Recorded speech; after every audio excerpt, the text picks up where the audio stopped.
how creative he is, the way that he uses some of the down B. I'd like to see that one day. Yeah, that sounds cool. Yeah, right now, there's no Bowser on the screen. It's Wario and Game & Watch. A very odd matchup. Yeah. You know, when I drove here today, this was not a match I was expecting to commentate, but I'm happy it's happening. The MDVA, you know, expecting some Foxes, maybe a Mewtwo, Cloud here and there, but... Yeah. Probably like 3 or 4 cords, but, you know, yeah, this works too. So I like how, yeah, Dingus Joe's just checking down the up smash. It's kind of what he's known for, just using to the point of almost abusing Game & Watch's invincibility on his dash attack and up smash, and just really forcing you to respect that landing zone in front of him. I kind of like it though, because it's a mix-up game to where, all right, it's some characters can punish it, but a lot of times if they try to, I'm going to throw a hitbox out of this, I'm going to try to grab you, and he really mastered that very well. Nice off the ledge, using that up air to just kind of saw Wario in the air so he couldn't really get in position to punish him. And Dingus Joe's looking really comfortable right now. Ooh, wow. F smash and almost killing Iota there. Yeah, I don't know what kind of read that was. He was just like, oh my god. Dingus Joe saying, you will not, just don't even exist near me right now. All right, get out of here. Like, he's really calling him out on these bikes, on these grounded bikes. And only 66% on his first stock. Now, Half Waft is online, so we got to keep that in mind. Yeah, and Game Watch is still light, so okay. I like that. Getting a down air conversion and evening it up. I do like that. I agree with you. I was thinking at first maybe save it, but you know, I'm gonna get at least quarter waft pretty soon. Exactly. Like it's still early. It's gonna be building up, so you know, just pretty much take out that stock. And I just kind of remember in that moment how light Game Watch is. Yeah. So the waft is almost gonna be a constant threat against him.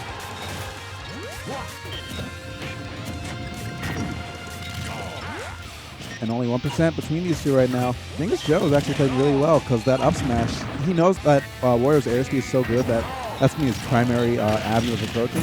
So just set up that big old no zone, and then now you have this big string, 98% already on Iota on the stock, but that waft is coming up soon. Especially the way that Iota is playing, I feel like he's kind of playing a little bit too aggressive, especially for the archetype that Wario is. Calm it down, trying to find your openings, and just kind of poke and fair, play your footsie game. He's taking a lot of percent, especially running into all these hitboxes that Dingus Joe is throwing out. Yeah. He really needs to find a new way around, like we were saying. I feel like every time he jumps, it's just like a big risk or a liability for him. But I like that walk, though. That walk up, just kind of capitalizing on that stage positioning. And now that walk will probably kill almost anywhere on stage with all this rage. Oh, most definitely. Especially third lightest character in the game. Gotta be very careful and getting him off stage with the F tilt.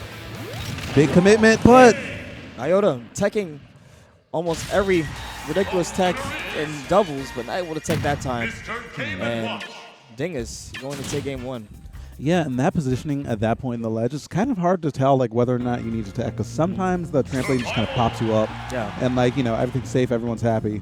But that was one of the times where it's like might have been best to option select attack, because like worst case scenario, I don't even know what pressing LRL when you're on the bike does. Like, yeah, it's just kind of like press L to live, and Iota missed that opportunity, unfortunately. All right, so going to Smashville, I kind of like it because it's the smallest. It's the smallest legal stage, so you can find his openings a little bit easier. And let's see if that's going to be. Yeah, I was about to say conversely, I'm not sure like if it's the best pick because Iota took like probably 90% of his damage like out of anti-airs. So like when you give him a closer opportunity just to react to those anti-airs, then you get a situation like this where you have 100% on you and you barely have 30 on your opponent. Yeah, Dingus Joe is making it very hard for Iota to get anything going. Nice power shield on that. Gets that positioning. Oh my lord. Air. That's him so far. I always think like, you know, I'm thinking like, oh yeah, Game Watch is so good. And like that setup right there was a brawl-esque setup. That was crisp. But then I always remember like, you know, that back air sending him halfway across the stage like, man, this character's still pretty light. Just something to keep in the mind when you're playing against him, fighting him, and you're pretty much interacting with him. They grab there to the nair and actually falling out. And Iota able to get a punish off of that. Let's see who's going to get this edge guard. Holding shield there and spending across and going for the grab, but continuing the juggle with the up airs.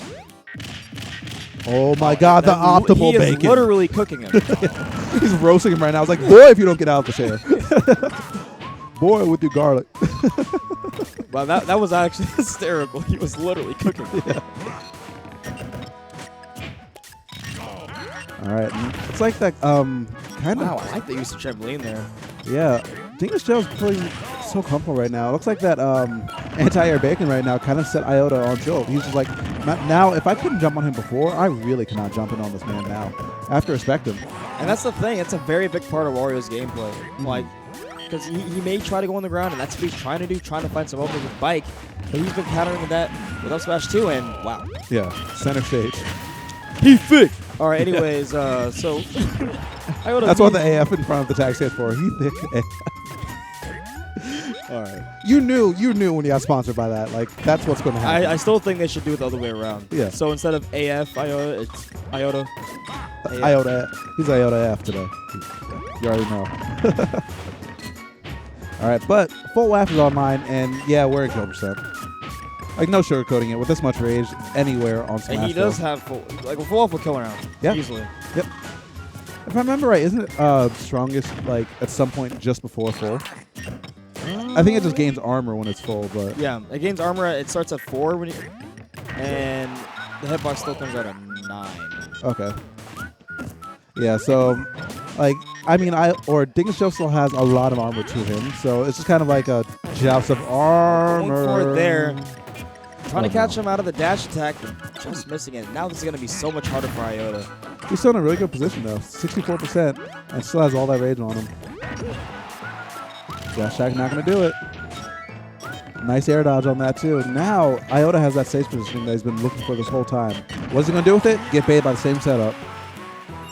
That was a good setup, though. Yeah. And, oh, yeah, we're still in best of 3, so Dingus Joe is going to take that 2-0 over a solid upset.